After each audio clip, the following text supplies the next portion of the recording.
Salut les Butterfist, on se retrouve pour notre pronostic du Quintet du jeudi 3 novembre 2022, départ à 13h50 sur l'hippodrome de Vincennes, R1C1, prix de Soulac.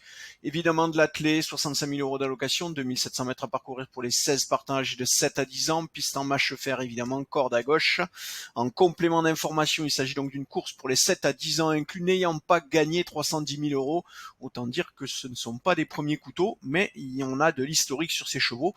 Et il est donc pas étonnant qu'on se retrouve avec une course catégorisée jouable, à la différence de la course du 2 novembre qui, comme on vous l'avait prévu, on vous l'avait dit, une course qui était catégorisée loterie, et ça n'a pas loupé avec, je vous le rappelle, un rapport Quintet ordre à 187 000 €.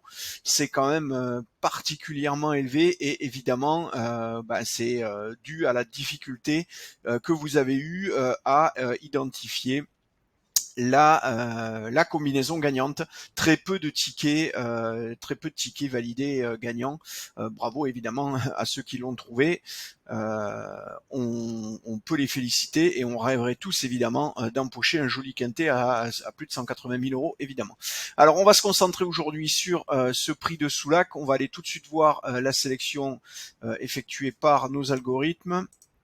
Juste avant cela, un grand merci évidemment à tous ceux qui nous soutiennent, qui s'abonnent à la chaîne. Continuez à vous abonner, à nous laisser vos remarques, vos commentaires. N'hésitez pas, c'est avec grand plaisir qu'on vous répond. Et puis ça nous permet de faire vivre tout simplement cette chaîne. Allez, on se concentre tout de suite sur notre sélection de 8 chevaux avec le 4 Falco d'Avaroche, le 8 Follet Buissonnet, le 11 Fait de Rangeval, le 6 Figaro de l'Art, le 5 Flower de by Malagou, le 12 Elliott d'Ambry, le 3 Étoile de Kenny et le 2 Fragonard d'Elo.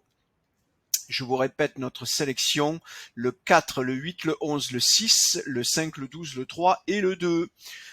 Une course, comme je vous le disais, catégorisée jouable, et qui est donc une difficulté en moyenne moins élevée que la moyenne des difficultés des quintets observés jusqu'à présent, sachant que, je vous le rappelle, on s'appuie sur une base de plus de 70 000 courses, alors évidemment pas toutes de quintets, mais toutes les courses depuis 2007, et donc tous les quintets depuis l'année 2007 sont contenus dans notre base de données et sont utilisés par nos algorithmes, dont l'algorithme de classification, pour identifier la difficulté de la course.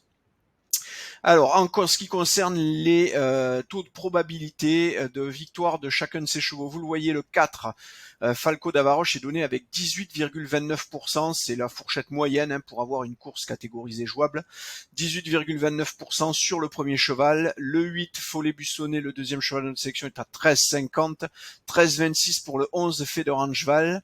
On tombe ensuite à 9,97 avec le 6.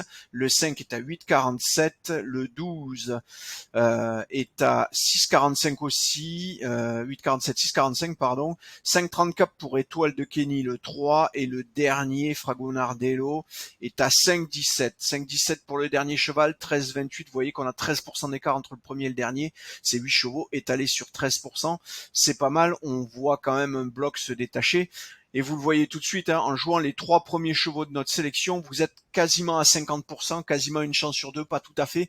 Ce qui veut donc dire que il faudra que la cote de ces chevaux soit aux alentours de 7 pour que jouer ces 3 chevaux systématiquement en simple gagnant soit rentable sur le long terme. Voilà, allez, je vous ai tout dit, je vous laisse, je vous souhaite une belle après-midi, de bons jeux, une belle soirée, et évidemment je vous retrouve demain. Ciao, ciao.